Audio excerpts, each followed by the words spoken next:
Okay. We're going to be learning the Maamar. We've learned this before. Tachas asher le'avad Toras Hashem b'simcha v'tuv levav. It's the Likkutei Torah, Parshas Kisavai, and it's on top of page 9. It's on the bottom of page 9 on the right-hand side. So the pasuk says in this week's parsha, we're talking about the curses. In the middle of the curses, it says, "Why does all these bad things happen, or punishment, so to say?" So one of the reasons the Torah tells us, Moshe Rabbeinu tells us, is Tachas asher le'avadat Hashem alekecha b'simcha. The fact that you didn't serve Hashem your Lord with joy. So here we have many explanations. We've learned about this before, but here the Alter Rebbe asks the question. The idea that a person should be able to, or should be expected to, so much so that bad things happen, to serve Hashem with simcha. That's the level of tzaddikim, and he brings a pasuk to support that it says simchu tzaddikim b'Hashem. How could he expect every person to reach this level when the verse in Tehillim says that it's simchu tzaddikim, the righteous are happy with God, and here we're saying asher la'yavadta Toras Hashem b'simcha, that you didn't serve God with simcha. The expected means is expected from everyone to have this simcha.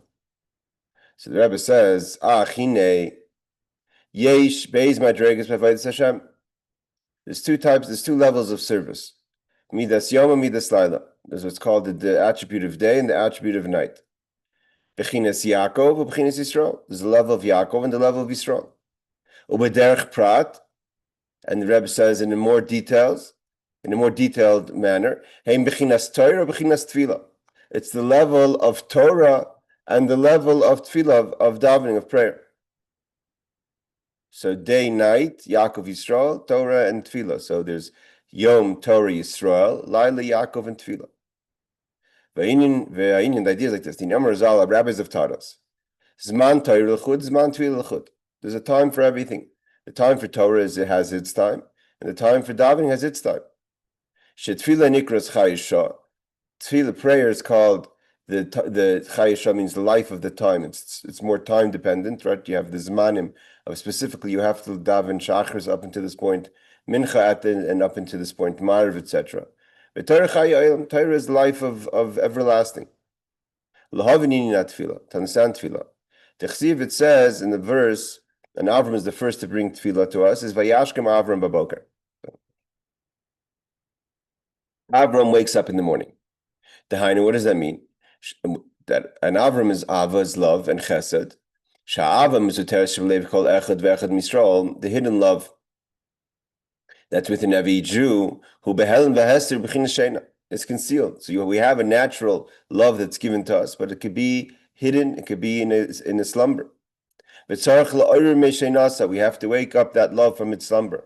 Like it says, in Shir Hashirim, in the Song of Songs, it says, Im ta'iru b'reish echad, im ta'iru. If you're going to wake it up, or ta'iru is also to wake up with one reish or two reishes, a beis reishin, meaning, he says, im ta'iru b'reish echad. What does it mean to wake up with only one reish?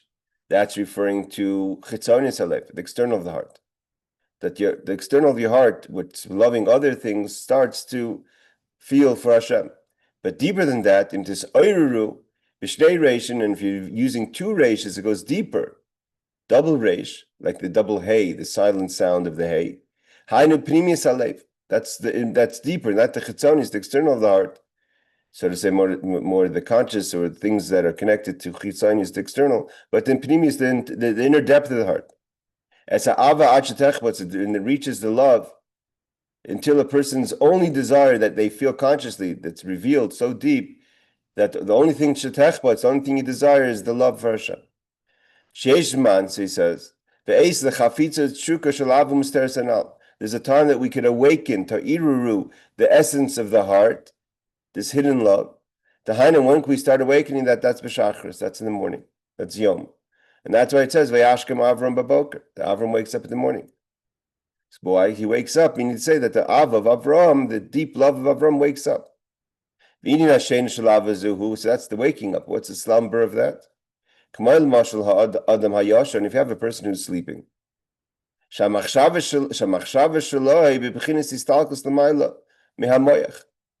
you're thinking, so to say, that it disconnects from the mind, from logic. And you're thinking, that's why you have dreams that are not logical, is that you're no longer, you're thinking connected to the moach, to the brain.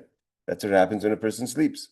Therefore, the dreams are only imaginary things that are not necessarily always make sense. So much so that the rabbis have taught us that there isn't a dream that doesn't have shtiyot, doesn't have foolishness. When a person wakes up from the slumber, the thought reconnects. He actually uses a stronger term. It enters into the brain, and now what you're thinking is only logical thoughts. Stop at page 10. And then you start thinking things according to your want, things that you were focusing on. Unlike a dream where you could just dream things, not necessarily are you dreaming things that are logical or things that you want to dream about. Sometimes we have dreams that are things we don't want to dream about. You no longer have a choice in a dream. Whatever you dream, you dream. Okay, it could be that somewhere or another you're the cause of the dreams that you have. But the actual, when you're dreaming it, to be in control of it, to continue dreaming, or to change the thought, to change the direction of the thought, we don't have that control. So too, so too the slumber of the love. When it's asleep, so what does it mean? What does it mean that your love is asleep? You know that there's God. And in general, you have the idea that God fills the world. It's not a guarantee, and it's possible that you're going to do things contrary to this knowledge, knowing about Hashem. Even while you have a consciousness of Hashem, not that you're forgetful at a moment, you could do things that are contrary to your knowledge of Hashem, as it's brought down, and the Rebbe quotes many times. It's not a contradiction. Although it is a contradiction, but it's not unheard of for the thief to ask Hashem to bless him or her to be successful in the robbery. So if you know there's a God and you're asking Hashem to help you do something that Hashem doesn't want you to do, that you should be successful in this robbery. And why is that? How could it be that you have such a belief in Hashem and asking Him actually to help you? It's like a dream, it's imaginary. It's there, but there's contradictions, like a dream has contradictions. And we learned about the Maila, the Hayin Kacholmim, the beauty of the contradictions of Galus. But here we're talking about the fact from the perspective of that it's at the end of the day, it's still a slumber. And it's just, so to say, passing over the logic. It means there's the knowledge of Hashem, but the knowledge isn't affecting how you don't react properly to that knowledge. But you're not entering, it's passing over the logic, but it's not entering the logic. You don't enter the logic with that knowledge of Hashem that it should affect your behavior. And the idea is that it shouldn't slumber. You have to wake that love up from its slumber. And the love should enter into the mind, and the mind should now work, so to say, according to the love of Hashem. If you love Hashem, then you can only want to do actually what Hashem wants. And how do we bring the, so to say, the Ava into the brain?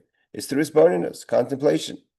That's the davening. Vayashkem Avram Baboker is the process of starting to be awake and conscious and feeling of the love, and that starts from the davening until we reach the Krishma. And what is the idea? What are you contemplating? What is the general idea that we're contemplating here? God is the Lord of the world, meaning Kel Olam. God and the world is one. V'loi Kel Ha'olam, not God of the world. It means that there's a world and God, so to say, rules the world. God is Kel Olam. God and the world is one. She'eina Olam inim fnei atzmai. There is no separation between world and God. Ella shehem v'b'chinas ispashtus ha'ar v'ziv ma'ir yisbarach. Why would a person think otherwise?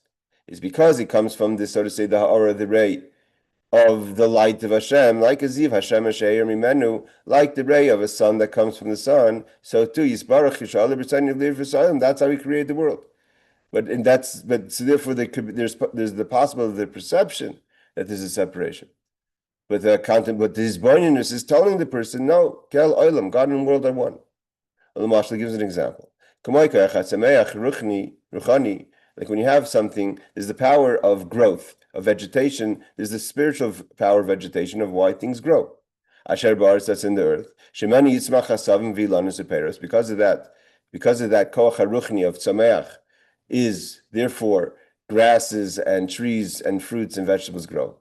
So he says, Shavadeh apri hanitzmach shu gashmis einem mahus v'atzmis hakoach haruchni atzameach. Here he's giving an example of how the world gives a place for a perception of separation because it's coming from the ray, the ha'ora of the Or Ein Sof. So he says, surely a person would not feel that the actual vegetation itself, the fruits and vegetables, are the same as the koach haruchni, the spiritual power for growth that's in the earth. So to say it's only an extension, because the outcome of the koach haruchni, of the tzameach, is the vegetation. That comes from the essence, the power of growth, and therefore there is growth. This is the idea that there's a neshama, there's a spirituality in everything that exists, not just in humans and not just in animals, but in vegetation and even in domem. There's the nefesh, that's the spirituality, the koach haruchni. But there's the koach haruchni, and then there's what's called the megusham. There's the actual physical thing that comes into existence, and the same thing applies to our physical bodies. And this ray, so to say, of the power of tzameach, of growth, goes through a process to becoming so physical, and that's the physical fruit that gets grown from the earth. And not only does it grow in a certain shape or color, but there's different enjoyable, different various tastes in each fruit and vegetable. Mitikoi, sweet, bitter, etc. You can't say the same differences that are in the actual fruit, in its shape, taste, size, etc., is in the koach haruchni in the same manner. It's there, otherwise there wouldn't be that shape and taste, etc. So it has to take all its unique flavors and size and shape and colors from the koach haruchni, but you can't say it's exactly the same thing. It's not a duplicate. It's a process then from the ruchni to come gashmi. And you can't say that this is like moving water. So too, moving the koach haruchni, moving water from a higher place to a lower place. Why? Because in that case, another reason is because when the water moves physically, that's the difference between shefa and or and mahar. Shefa, flow, is the physical thing, is either here or there. When you say there's a flow, so that the actual water itself, even if there's a river that's constantly flowing, but it has to be constantly being fed by its source. And the waters that are above, that fall now down below, are no longer above. Therefore, the waters that comes down, those exact waters are not in its original place above, because now it's down. But when it comes to the power to plant vegetation,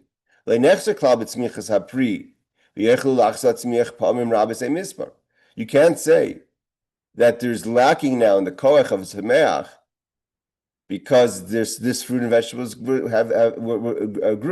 because the tzameach, the koach of tzameach in the pri has unlimited amount. I'm not going to say here. He says here he says many times ein misbar without counting.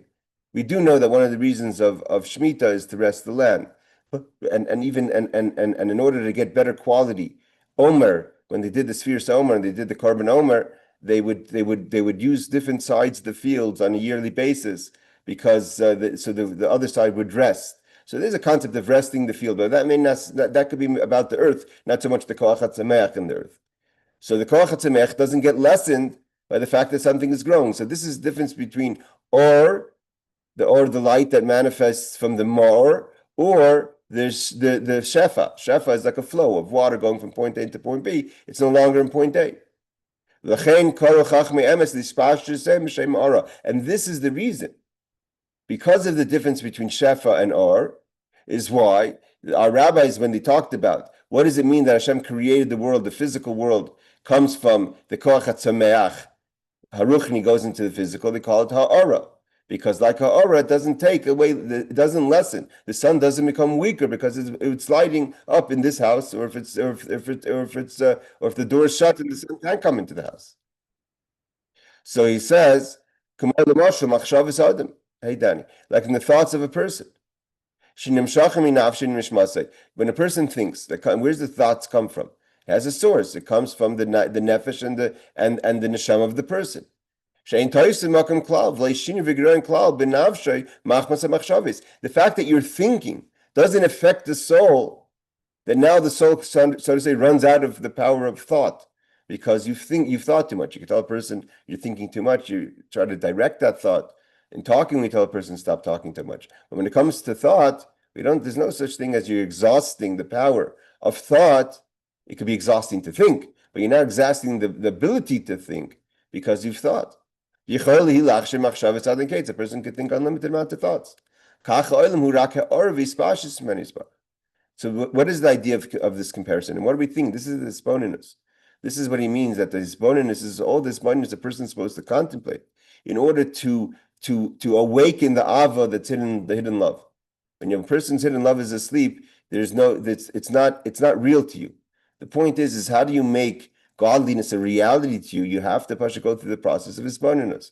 And in the other Maamar, it says in order for you to be affected by that hisbonenus, you have to make the heart available to that information. That even by thinking hisbonenus doesn't necessarily respond to that, but you need, even if you've prepared your heart for that, you need at least you have to at least then you have to feed it with information.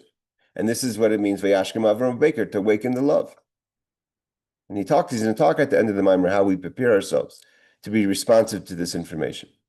So, but nevertheless, so that's why a person thinks, realizes that Hashem, it's a ray, so to say, it's something that manifests from God to create, kind of automatically, but nevertheless, it's not chashiv, meaning to say, just like the thoughts, the power to think doesn't get affected by you thinking, so too the creation doesn't affect God. God doesn't get weakened or lessened because he created. There's no change that is affected because he created. In the other Maamar, they say there has to be a little bit of a change, meaning there has to be a little bit of fact because there was before and the after, or from our perspective at least. But in general, we say I need a violation nisi. I don't change. And then he quotes this verse, and the Maamar explains, why does it say Ata Kodim Shniv Ra'olam? Because maybe you would think that the fact that before the world there wasn't a world, now there is a world, there is a change. But we say no, Ata Kodim Shniv Ra'olam, just like you were before the world, you so to you now Ata Mishniv Ra'olam, from when the world was created. And this is all that is pointing us. That should be ma'orer, to awaken the Ava Betfilah, the love that you have in davening. And that's how we start Haidul Hashem Kir B'Shmai. Haidul Hashem, the idea of Haidah, acknowledgement.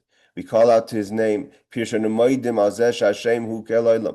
we realize that God is not the God of the world, that the world is separate, but God is the world. And that's the idea of the prayer. And we repeat ourselves. Why we repeat ourselves? Because the very fact that not every time you know information, do you know information? Do you become one with that information? Until it's so established within your heart, this idea is as if it's visual to you. We have to do it in contemplation. That's the arichas hatfilah. Each person according to their abilities. There have some people that have a more physical, so to say, mind, and it's harder. It's not so refined, and therefore you have to talk longer or deeper or in a different language. And they have to pay attention more. But fundamentally, everyone has to respond eventually, and yet that's your job in tefillah to respond to this information. So if that's the case, if the whole idea of tefillah is just the idea of hisbonenus to awaken the avos Hashem, we do find that in tefillah there's bakashes. We have we asking things Hashem for things. And we also praise Hashem, and we're not just talking to ourselves information. We're asking, we're praising. So why? Why did the members of the Great Assembly add the different quests that we have from Hashem and praises that we give Hashem in the tefillah? The reason is the Alter Rebbe says, is Ma'achamas sheyesh kitregim al adam, because there's those voices, adversaries, that judge the person, and they judge him or her, imhu roi lakach, is this person worthy to have the experiences of Avas Hashem? And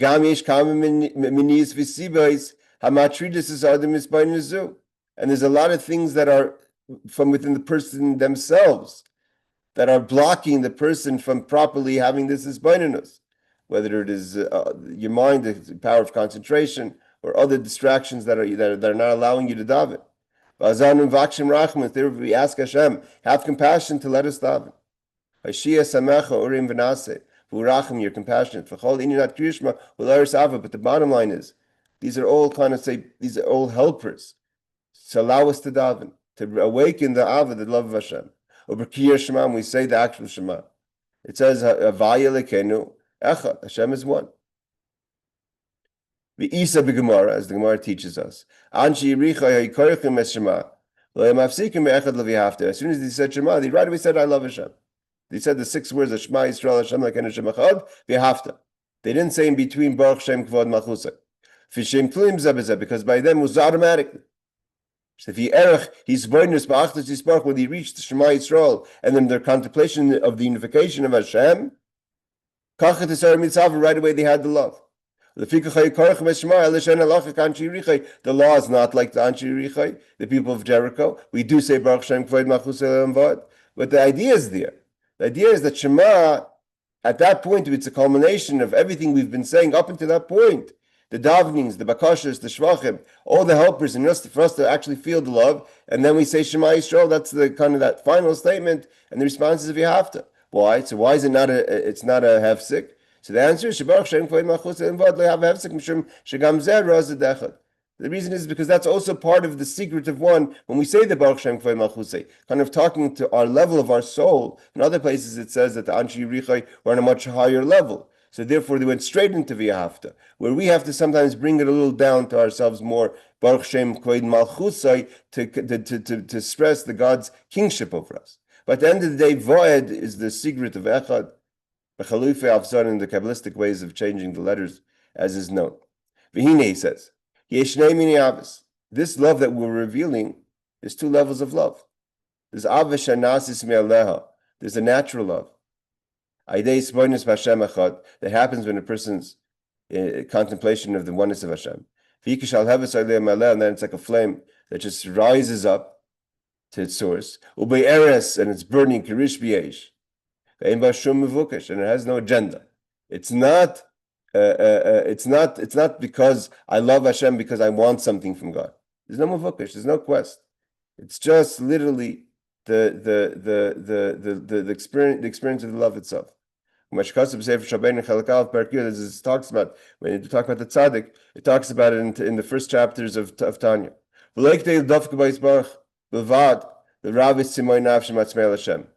it's not even to try to satisfy your own thirst.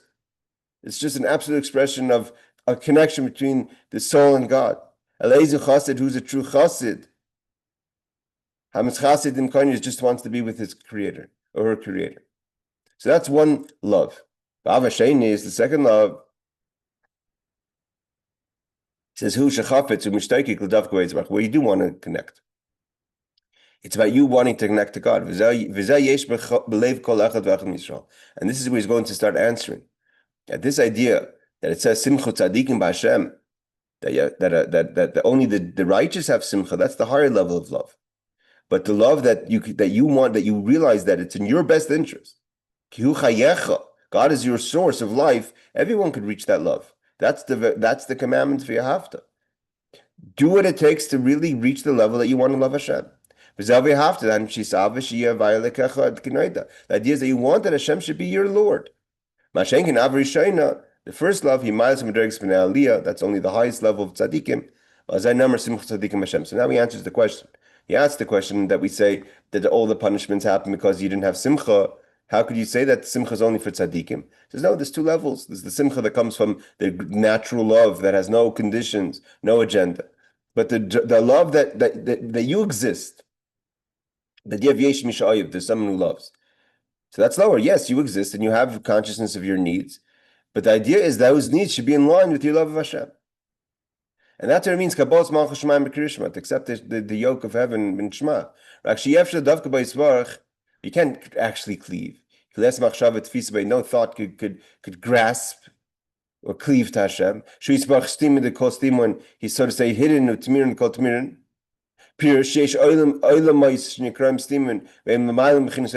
places, there's worlds higher than even the world to come. God is even hidden from them. Hiddenness and deeper, different expressions of hiddenness there are. You can't actually get the essence of God. So how do you dafka boy? So that's why we continue Shema. Torah. When a person studies Torah, speak the words of Torah. That's what Hashem did in Torah. Anoichi, nafshik savas Yahav. God infused His essence into Torah. And in the laws of Torah, in the laws of the halachas, in the performance of the mitzvahs, when you learn Torah and you do mitzvahs, you're toifsim. That's how you grasp Hashem. And from there comes the extension of Hashem into the Torah of mitzvahs. Just like when a person eats the fruit, although it's not tangible to you or even knowledgeable to you, that koach hatzemech, the ruchni, the spiritual power of vegetation that's in the fruit. But the fact is, when you hold that fruit, especially when you eat that fruit, you become one with that koach hatzemech, because the koach hatzemech is that power why the fruit's there in the first place. Like it says, ki tal oiris talecha. That this through the process of the man, it was actually there. You're able to see it because of the miraculous of the man. That this is actually a manifestation of Hashem. And nevertheless, they were able to put in the meducha is the mill to grind it up and make it into flour, whatever, a kind of man flour, and turn it into dishes, different types of foods. That's why the Torah has the or of Hashem. The infinite of Hashem is within Torah. So now he's saying so if you can reach the love of the second love, the love of the regular person, because he's your life, and how do you actualize that love? To be tofes, to be davik. It says you want to cleave to God. So how do you cleave to God? Learn Torah, do mitzvahs. So you learn Torah and do mitzvahs. So he says, if that's the case, why don't you have simcha? You have to have joy when you study Torah and do mitzvahs. Because when you study and do mitzvahs, you're actualizing the love that you have. And you're connecting to Hashem, and you're actually grasping the essence of God through Torah and mitzvahs. If this is what you're thirsty for, this is how you satisfy the thirst. You had a thirst to connect to God. You connected to God. So why you don't have simcha? That's why it says. So if you don't have simcha, what's going on? So the negative things that happen, and again, the Alter Rebbe says in other explanations, it's not that you get punished for not having simcha, but had you had simcha, it would override all the shortcomings you have. So the simcha is that a person realizes, when you have simcha, you realize you connect to Hashem, that elevates you from any kind of din, any kind of judgment. Every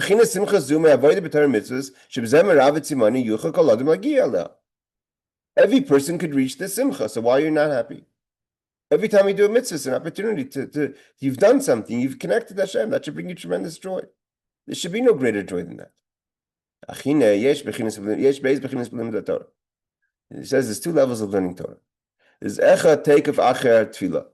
There's one level right after one davens wants to learn Torah. Why? That's the vidibarta bum, right? We just said you love Hashem and you need to bring it into words. So that's the learning of Torah right after davening. That's why many shuls have the custom of a halacha or something. Some Torah you have to learn after you daven. A take of acher tefillah, when a person awakens the love. Right? That's what we see. The Alter Rebbe says many times, you have to direct that love somewhere. And you have to direct it into Torah. But nefesh tzmeik, it's something l'mayim. So you've created this tremendous thirst, like a person is mamish thirsty for water. Now you should have simcha. You've got thirst and you drink. You learn the Torah. Is in the second level of studying Torah. When sometimes you've disconnected from that consciousness of love throughout the day. Whether you're a business person, you're out there in the world, or even if you're a Torah scholar. When you're kind of out there in the world and you're losing the love, you say, 1 second, let me stop everything for 5 minutes and learn something. Because when I've learned the Torah now, I'm connecting to Hashem. But God and the Torah is one. And although now you're so far from God because of that, you're focusing on other things, again, not negative things, but you're just so preoccupied in life, in business, and work. You're in the world doing business. But you didn't do anything wrong. It's beheter, it's permissible. So therefore, when you study Torah, you elevate those moments that you've been kind of unconscious of godliness. Because as long as you don't do anything prohibited, so those moments that you're out in the world don't get tied down to chitzonis. Because when they're forbidden, when whatever you're doing is forbidden involved, so then it's like it's a tug of war. You've given over that time and energy to something else and trying to pull it back when you learn Torah, but it's holding on. It's as if, for instance, you're held captive by an enemy. The world, you're out there in gashmistic things. But there's no door, there's no handcuffs, there's no lock, there's no chain. No one's stopping you from running away. But while you're there, you feel like you're a captive. It's only if you're going to do something wrong. So when you do something wrong, so then you're locking the door. And if you do, then you have to do tshuva to release yourself. Tashuv hey, to return. Rabbi says on the contrary, not only do you have opportunities, as long as that being out there in the world is not disconnected from Hashem and sort of say locking yourself up to the world. On the contrary, those moments when you think, 1 second, I'm distant now. You know your situation. Because the Alter Rebbe says it's not just talking about the business person, even the Torah student. A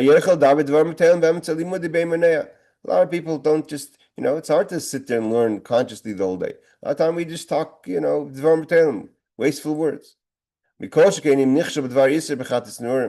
of course, a person who's maybe done sins in their youth, kind of that you've been tied down since your youth to things, as each person knows. Although you've done tshuva, but if you haven't done the highest level of tshuva, and that could be in certain cases of sigufim, markim, in certain pains that you may experience or cause that kind of cleanse yourself from the sin. More. And the more you realize that you're disconnected. And this is the meriris now. You become you have a certain self-loathing of the things you've done that cause you to be disconnected. Therefore, you're no longer the most important thing. You realize you have no chutzpah. How do you have the chutzpah to make yourself so important? You're like a shirayim. You only like the leftovers. Why was I here in the first place? Why would God create me? I'm not doing what I should be doing. The Rebbe says on the contrary. And this person is even double happy when they learn Torah. Because if you have nothing, if you're totally connected, just kind of distance out in the world, so you're studying Torah, you're reconnecting, that's even more simcha. But even more so if you have all the reasons of disconnect, of the chatas neurim, the sins of the youth, and other things that are mamish of holding you down. But when you learn Torah now, you can connect to Hashem. You're taking Hashem. So the simcha has to be more than that. So the meriris brings simcha. The bitterness, when you're bitter about something, and you find the solution to your bitterness, you're extremely joyful. Even more than the person who's never bitter or had nothing to be bitter about. So again, there's no excuse for not being happy. And when does a person become depressed? And here we're talking about not depressed. We could be talking about, you could apply this to either way, but even depression in avoda. When does a person become depressed in their avoda and say, I'm a nothing, I can't accomplish anything in my service of God? It's k'mevakesh gedolos. When you think greatness is you're deserving of greatness. I should be a really spiritual guy. Why am I not? Why am I not like Rashbi? I could be Rashbi. Alter Rebbe says, where do you come off thinking you're like Rashbi? You're not Rashbi. So what are you getting depressed about, not being Rashbi? Any chance you have to connect, you should be happy. Rashbi was a person who learned Torah all day. That was his occupation. He was totally connected. With 1 second, he could change everything in the world. He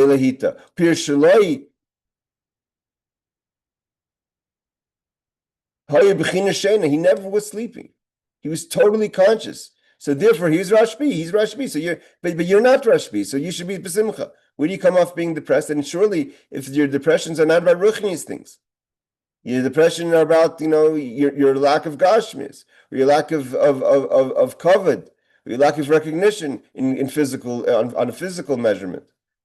So where do you? And therefore you're depressed. You have an opportunity to connect to Hashem, to connect to the emes avaya. You should be happy every time you learn. You should bring you tremendous simcha. Reb Shimon was such a great level. He was so awake. The love was so conscious. Therefore, he didn't have to daven. Why did Rashbi not have to daven? He was spotted from davening because he was constantly conscious of the Ava. We just said the davening is to awaken the Ava. But the Rashbi never went to sleep. What does it mean that God forgives and allows? And a person, means when you don't think you're something great, when you put yourself as a kishiraim, as secondary. When a person has shiflus, has humility, the Torah, so to say, overrides the sin. Because you're not thinking greatness for yourself, and therefore just the opportunity to learn. So to say, the Torah responds to that. The Torah doesn't even allow for the sins you have to take hold. Like we know that when the sun hits the earth, the lowest places are the hottest places. And in this case, the lowest places is a marshal, an example to a person who humbles themselves. Where the light finishes. Is where it's the hottest. The sun. Like we find that the mountains, the higher you go up, the more snow, the more icy it is. Right? You ever go on a plane, you feel the window, it's freezing. So through the Torah. Where's the Torah? Where's the light of the Torah? Warm up and connect. The more you make yourself secondary, you humble yourself. This means it overrides the sin. At the same time, you don't become so to say, careless with this kind of ability to connect. Nevertheless, you still view yourself as a sinner. So you're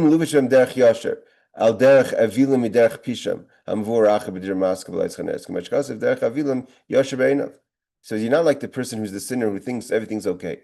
Everything's right. You know things are not right. And you're not unconscious of what's going on. You understand your sin. You understand the Torah is Baruch Hashem forgiving. But all this brings the simcha. The notwithstanding of where I'm holding and all this is I have simcha. This is what we said in the beginning of the Maamar. This is the Yaakov of every person. Yisrael is a much higher level. You're a master. This is not the person who the davening, so to say, or the love is just a love to connect, and the joy and the simcha is the ability to connect. But you have Yisrael, you have the certain people that are kasarisa elikim, they're masters. And then when do they awaken this great love? When daven and the Torah after davening. And a person who's on a level of Yisrael has an easier way of having simcha, because it's not through the passages, so to say, of shiflus. It's not the passages. It's not through the lowliness, but it's an elevated simcha. So there's some people that don't have to have a reflecting light where it balances off the lowest point. They have a yasher kel. But there's certain people that are Yisrael. That through the davening and learning, it's the avarab of the great love, but there's the level of Yaakov, and even Yaakov has a reason to have simcha. Let's skip the parentheses.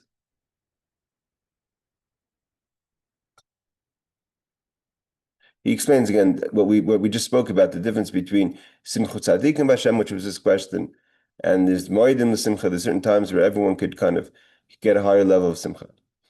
But let's go a little further. He says, let's start from Gimel on the left-hand side. This is what I said before. So we're saying that every person through tefillah could reach the ava, the love, that you want to thirst, and the thirst is avas olam, kela, and you realize God is the God of the world, and you respond to that, and therefore you want to connect, and you have v'yahavta, and you love Hashem, and so you're loving Hashem even though it's not the avim seteris. You haven't revealed a great love, but you revealed the love, a conscious love. That this is what's good for me, even kihu chayecha. And how do you connect? You want to connect, and how do you connect with learning Torah? And therefore, there's no excuse not to be b'simcha. But like I said before, but you have to. It's not enough to just use your mind. Your heart has to be receptacle to that information. So he says, "V'hinei koydem atfila." Before we come to the davening, sarach koy v'drosh. What does that mean, koy v'drosh? Kind of say a lowness of the mind, so to say, like lowering your head, a heaviness on the head. Shuhu amerirus, that's the bitterness. She'em mechinis Yisrael li reish mered by begili. What's the merirus? Why isn't it? Why am I not feeling the Yisrael in me? Every person has Yisrael. Why am I not? Why can't I feel? Why am I only the love of Yaakov? Why am I not feeling it? Why am I not? Why do I have to? Why does my heart feel empty? Feel unresponsive? Because of the sins. This is heavy-headed. And this causes a person to have hachna, which is a level of humility, v'shiflus lowness, b'chisus atzmai. Don't lift yourself up. Realize you're not something special, so to say. When you realize this, your mind, you realize this is my situation.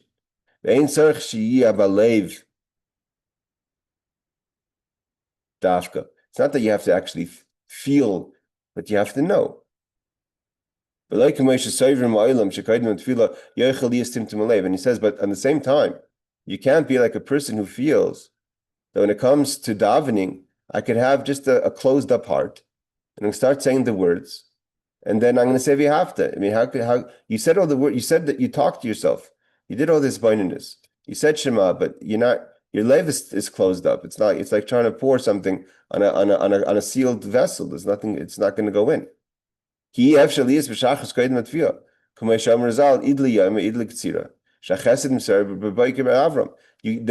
that wakes up in the morning, the day comes, the day goes. You have to start again. You have to open up the heart that it should be receptacle.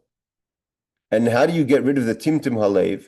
Timtum halev means, okay, there's in different places of Chassidus, it compares this idea of meriris to plowing.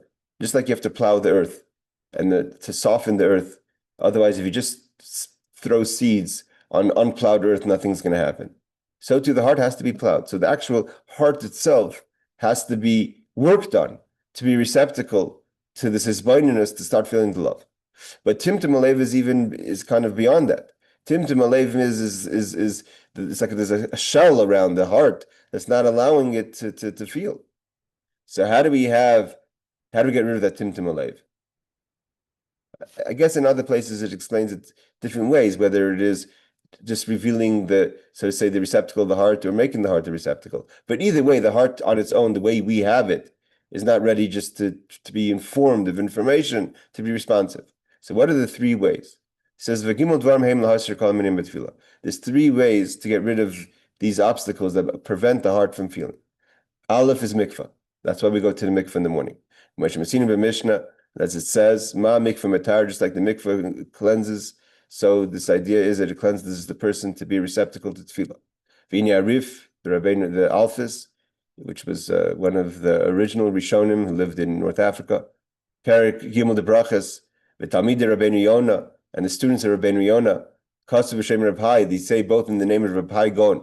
Right? So Reb Hai Gaon was one of the last of the Gaonim that were before the Rishonim. Like Rabbi Steinzalt says, Reb Hai Gaon was Pashat, the leader of all the Jewish people. This that it says, so the Rif says in Brachas, and the Talmidei Rabbeinu Yonah say in the name of Reb Hai, that they say that a person does not need to go to the mikvah. That's only talking about a person who had a seminal discharge is when it comes to learning Torah. But according to the Rif, and Talmid Rebbeinu Yonah, you can't daven unless you go to the mikveh first, if you've had any seminal discharge. Even though that's not the halacha is not like the Rif and the students of Rebbeinu Yonah, in the name of Reb Hai. As the Shulchan Aruch paskins halacha. But the students of Rebbeinu Yonah say, I think the Rashba was one of the students of Rebbeinu Yonah, Reb Shlomo ben Aderet, that everyone agrees that if you go to the mikveh, your davening is more makubal, is more accepted. But the halacha doesn't prevent you from davening if you didn't go to the mikveh. What's the reason why that everyone agrees that Torah, you don't have to go to the mikveh? But tefillah, the Rif, Rebbeinu Yonah, and the name of Reb Hai say lefachot it's better. Based on the Yishalmi, Mishnah Sota, at the end of the tractate of Sota, that when a person is pure, it gives you a fragrance of spirituality. And it's in the Talmud Bavli also. I smell Reichid the Chaninusa. He says he was able to smell from when he responded to something. I remember the Gemara over there. The smell of tmorim, of dates, of a nice fruity smell.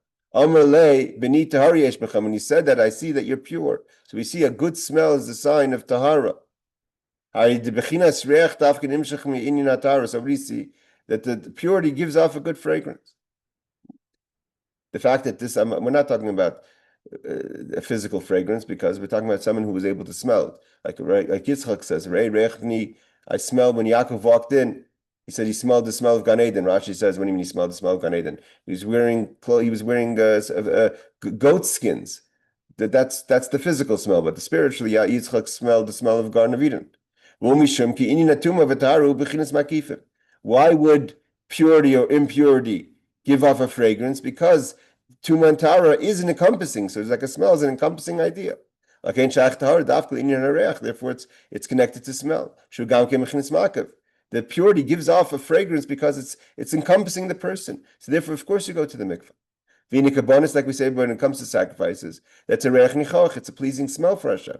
Vayarach Hashem is reich nichoch. God smelled the pleasant smell when Noach did the sacrifice. Ubezeh yuva Maamar zal perkan nezikim.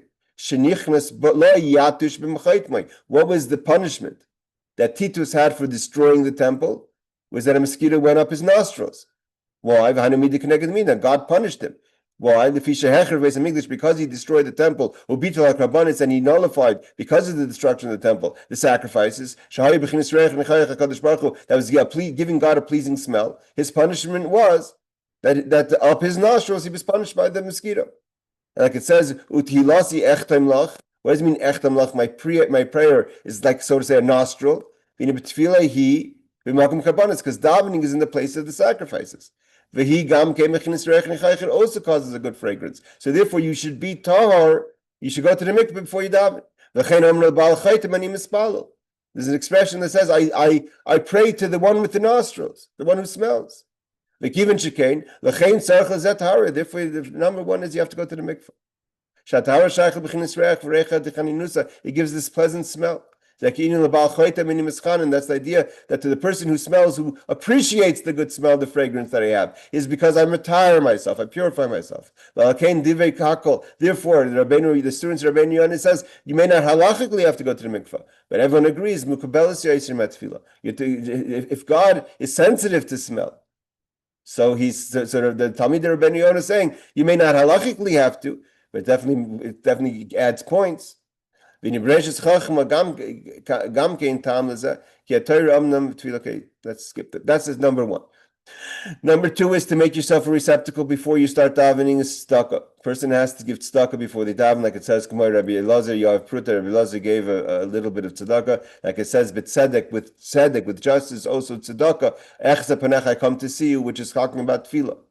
Why do you have to give tzedakah before you're davening? So he explains, because again, there's adversaries, Allah Adam, that don't allow the tefillah to go in and say, why would you listen to this person? Do you know, did you ever watch the way this person behaves? Why would you want to listen to this person's davening? So by giving tzedakah, you break that negative talk. And the Ketroigim, the adversary voices, are saying he doesn't belong, she doesn't belong to go into the palace. Through davening to enter the palace. Tzedakah saves a person from that situation. It elevates you that there shouldn't be any adversaries. And the Vagimel, and the third way to prepare for davening is Asik V'limud HaMusar, is to learn the Musar, like he brings down in the footnotes. The Rebbe says when he means Musar, he means Chassidus. Specifically what we find in the Zohar, B'lashon Ha'ora Shemer B'mak Machoshech. That's the light of the Zohar, from the word Zohar is light. It lightens up the darkness, which is the truth, the wisdom of truth. Then he finishes off the Maamar. I'm sorry to say, I'm not 100% sure I understand this last part. I mean, I understand what he's saying, but not sure how it flows in the continuation. He says, Eishes Chayil Ter Spaila. We know the Eishes, the woman is an Atera, she's a crown to her husband. What does it mean that the woman is the crown to her husband? Hi Amuna, this is the belief, that Hashem fills the world. Even if you don't have the contemplation. So that simple belief in God, because at the end of the day, I think what the Rebbe is saying here is after this whole Maamar where we say the person is preparing oneself through making your heart receptacle and davening and responding and feeling the love and having the simcha. So he says, nevertheless, that the hispainness is even a simple belief is very, at the end of the day, the simple belief is very important to God because that's the bottom line. That's what makes a dir b'tachtana. What does it mean to crown to her husband? So she crowns the husband that internalizes the information. So the simple love isn't even greater than what we've learned up until this point. Because in the basic belief that a person has, and when you realize that Hashem is filling the world and therefore you want to connect him, it's a masculine that even the person who's done the avodah, that wants to connect, like we said, you want to do simcha and you have simcha because you're connecting, that's the masculine, that's being proactive. But at the end of the day, the Eishes Chayil, the Emunah Pshuta, the simple belief is even a crown above that. I think that's what he's saying. He finished off the whole Maamar. After all the talk, at the end of the day, is nothing surpasses the simple belief a Jew has in Hashem. All right, everyone. Thank you for joining. And Laila Tov. And see you, B'ez Hashem, next week.